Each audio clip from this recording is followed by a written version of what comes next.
Do you have any concern that Tucker Carlson's interview with Vladimir Putin could further erode support for Ukraine aid in the United States?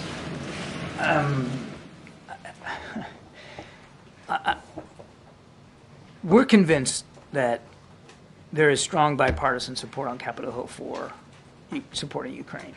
And we know there's efforts now to bring something up onto the Senate floor for a vote that would have Ukraine, Israel, Indo-Pacific, and humanitarian assistance, so supplemental funding in it, and without the border. We'll let senators work that out. The president believes that support for Ukraine is critical, particularly right now, as Russia continues to try to hit their defense industrial base, continue to hit their units on that battlefront from east to south. It's vital.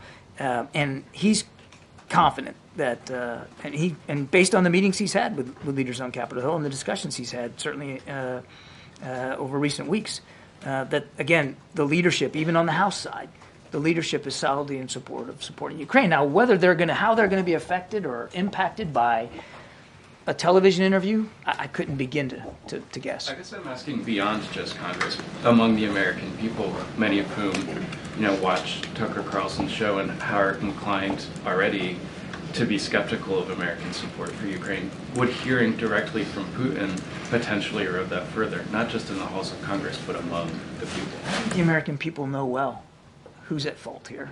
And I think they know that there was no grounds whatsoever for the invasion on February 22nd, 2 years ago.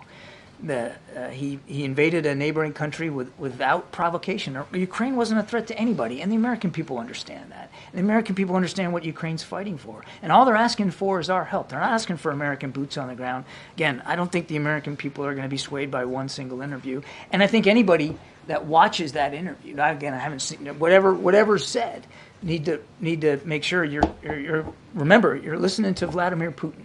And you shouldn't take at face value anything he has to say.